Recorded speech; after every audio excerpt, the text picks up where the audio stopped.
Shout out din sa mga sa mga kagaya kong kapitan. Andito na si Rod Frankie, nakarating dito sa aking barangay. Sobrang pasasalamat ko dahil kahit papano, dahil kay Miss Ilocana, si Miss Ilocana, ang daming natutulungan dito. So nakita niya yung tulong na ginagawa ni Miss Ilocana, kaya nakarating dito si Rod Frankie. Saludo po ako, napakabait na mga kabarangay natin dito. Kaya tuloy-tuloy lang tayo mga kababayan na gumawa ng mabuti. Yun nga po yung lagi kong sinasabi, ang taong gumagawa ng mabuti ay siyang pinagpapala ng Panginoon. At kung gumawa tayo ng mabuti, I'm sure mabuti rin ang balik legal. Nakatulong tayo sa ating mga kababayan dito. Siyempre, dahil yan kay Miss Ilocana at sa gabay ng ating Panginoon. Welcome na welcome pa rin po kayo dito, sir. Yes, loobin ng Panginoon na Opo, sir. makabalik kami. Grabe po yung saya ng pakiramdam kasi kumbaga ordinaryong tao lang, tapos simpleng pamumuhay, tapos ganito po yung bisita na biglang darating dito sa Isabela. Kaya napakalaking pasasalamat at tulong po, Daddy Frankie, yung pagdating niyo po dito sa Isabela dahil napasaya niyo po yung mga kababayan ko po dito. Kaya maraming salamat po, Daddy Frankie. Sana po maging malawak pa po yung mission na yung po pupuntahan lagi, at sana i-bless pa po kayo ni Lord sa lahat po ng mission niya. Daddy Frankie, tayo na'y tumulong, kaagapay mo. Nakapasal kayo dito sa amin. Yes, Ang layo. nice to meet you, Kap. Kumusta po? Ilan naman. Sabi ko kay yung kapatid ni Miss Ilocana, kami ang pupunta sa bahay niyo, nakakaya naman na kayo. Kaya pupunta dito. Bibili nga ang sarap ako ng kwan, ng haloblag, sakto naman na sa kagagbi pa na yayaya ko punta ko dito sa kanila Opo. mga kamit, sabi niya. Sabi ko sa kanya, tayo ang pupunta, hindi ako yung pupunta, nakakahiya ka ako. Pero by the way, Kap, salamat, na-meet ko kayo. Bata nyo pa. Yun, tanda na rin. Ilang taon na po? 44. Bata pa. No? Na kwento nga ni Sir. Na kwento ni Sir yung ginagawa nyo dito sa barangay na napakabait nyo daw sa tropa lahat. Oo. Kwentuhan kami kagabi. Kailangan itutulungan, siyempre kaya mo rin lahat yung mga nangangailan. Kahit dito sa barangay ko, lahat ng nangangailangan. Kung ano yung pwedeng itulong, ibigay din. Salamat po, no? Mas malaking pasalamat ko dahil din si Miss Ilocana, ang daming natutulungan. At lalong nakarating ka na dito, Opo. palagay ko mas maraming matutulungan dito dahil marami talaga nangangailangan ng tulong dito. Oo, salamat. Kaya nga pasalamat din ako kay Miss Ilocana, ma'am. Ay, sige na, sir. Pasalamat ako sa kanya kasi winelcome niya ako dito sa barangay ninyo. Although gano'n naman talaga ang ginagawa ng Team Daddy Frankie, pagpunta kami sa isang lugar ay nagpapasintabi tayo sa mga kapitan, sa mga kinaukulan kumbaga. Kaya lang una lang yung mga pinuntahan namin, kaya sabi ko nga kay sige pupuntahan natin. Pero nandito na kayo, kaya it's my pleasure po na makilala talaga kayo. Salamat talaga, no? At loobin sana ng Panginoon na makabalik pa kami dito. Oo, sana. Opo, may usapan naman kami ni Miss Ilocana na babalik ako dito. Kasi parang nag-check lang muna kami, pinuntahan, parang mag-usap lang muna kami. Pero nung nakwento niya yung sitwasyon ng iba nating mga kababayan dito, kaya napuntahan na namin. Pero yon, loobin sana ng Panginoon na makabalik pa kami. May awa ang Diyos na Oo. humaba pa yung buhay natin lahat. Mahaba talagang buhay mo kasi ang dami mong natutulungan eh. Sana nga po. Ano? Hanggat kaya po. Ano? So, Kap, naka-video kami. I-upload namin itong usapan natin. Okay lang po ba? Kailan naman? Ayan. Ayan, mabuhay po tayo lahat mga kababayan. Shout out po. Ganon din kay Mayor, kay sa lahat po. Kay Gobernador, maraming salamat po. Kap, baka may gusto kang i-shout out. Sige po. Shout out din sa mga sa mga kagaya kong kapitan. Andito na si Rod Frankie, nakarating dito sa aking barangay. Sobrang pasasalamat ko dahil kahit papano, dahil kay Miss Ilocana, si Miss Ilocana, ang daming natutulungan dito. So nakita niya yung tulong na ginagawa ni Miss Ilocana, kaya nakarating dito si Rod Frankie. Kaya sobrang pasasalamat ko dahil kahit sobrang layo dito sa aking barangay, nakarating si Rod Frankie. Kaya alam ko na marami kang matutulungan dito sa amin. Kaya sana makabalik ka ulit Opo. dito. Hindi Para kami matulungan masyadong lahat yung mga nangangailangan ready ng pa. tulong.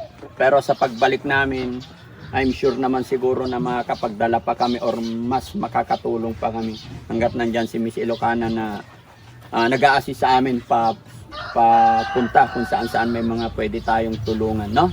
Kaya, ayan. Maraming salamat talaga, sir. Nice to meet you again, no? At saka kay Miss Ilocana. Sir, Yan, salamat. Tsaka sa kanyang kapatid, no? At hindi lang po sa kanila, sa lahat din po ng mga kabarangay natin dito, mga kababayan natin dito, naramdam ko kung gaano kainit yung pagtanggap nila sa Team Daddy Frankie. Kaya, saludo po ako, napakabait na mga kabarangay natin dito. Kaya, tuloy-tuloy lang tayo mga kababayan na gumawa ng mabuti. Yun nga po yung lagi kong sinasabi, ang taong gumagawa ng mabuti ay siyang pinagpapala ng Panginoon. At kung gumawa tayo ng mabuti, I'm sure mabuti rin ang balik ni God. Na?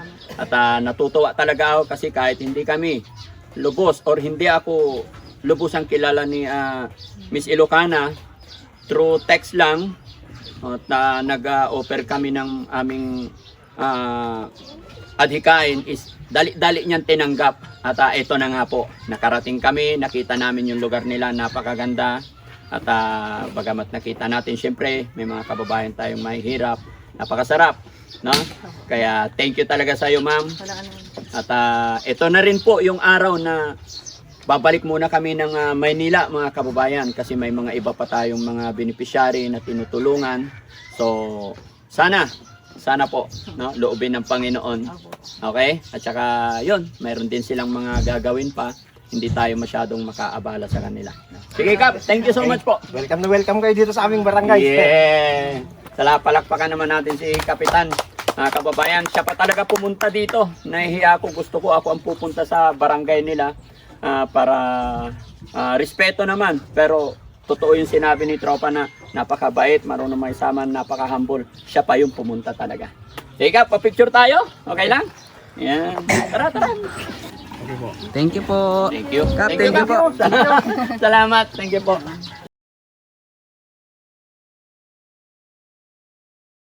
So, yon mga kababayan, mga kabarangay, after po ng 3 araw na pamamalagi ng Team Daddy Frankie dito ay napakasaya, napaka-challenge kasi malalayo, mga bundok yung pinuntahan, pero at the end, napakasarap dahil nakatulong tayo sa ating mga kababayan dito. Siyempre, dahil yan kay Miss Ilocana at sa gabay ng ating Panginoon. Kaya sa araw na ito, mga kababayan, babalik po muna kami ng Maynila dahil may mga beneficiary din tayo na nangailangan ng tulong at ganun din po sa tatay ni Dangdang na si Tatay Rodolph is nagkaroon din ng problema na kagabi daw is dinala sa ospital. Kaya ngayon ay nag-decide kami na babalik muna. Honestly po, gusto ko magtagal pa dito. Gusto ko pa dahil alam ko marami pang nangangailangan din ng tulong ng Team Daddy Frankie together with Miss Ilocana at saka sa kanyang kapatid na tumutulong talaga sa amin, no? Kaya ma'am, maraming salamat. Walang anuman, sir.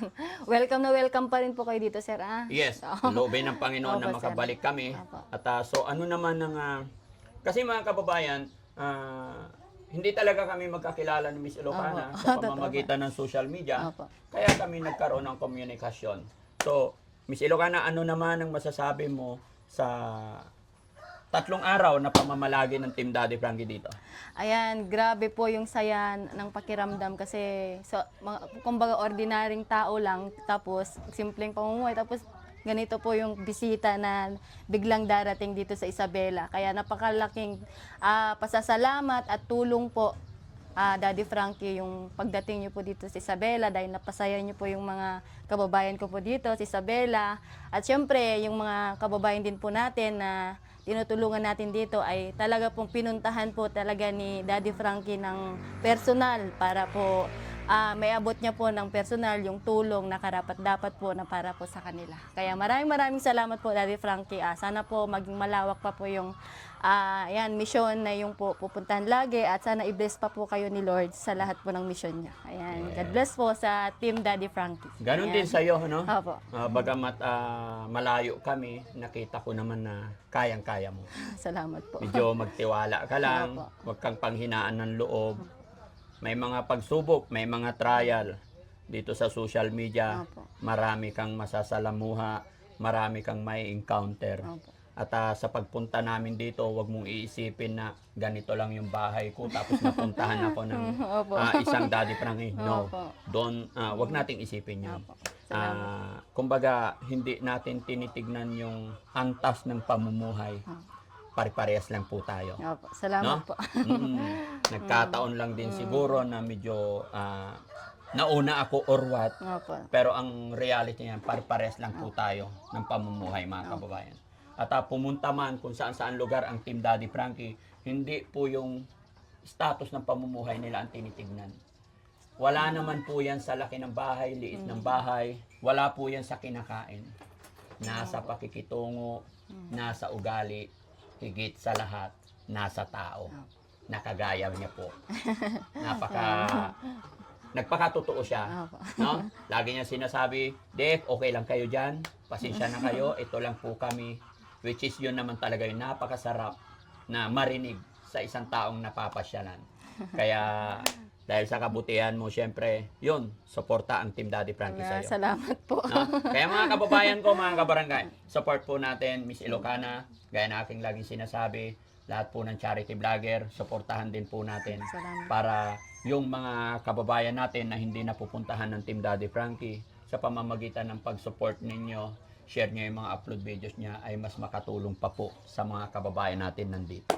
No? Salamat po. So, hindi na kayo masyado magtatagal mga kababayan kasi katunayan, birthday po ng anak niya na 5 years old, busy na sila. So, para makapag-enjoy din sila, may celebrate din nila, no? So, magbibigay pa ako kay Miss Ilocana ng para mapagpatuloy pa niya yung pagcha-charity niya, magbibigay din ako. No? Thank you po, sir.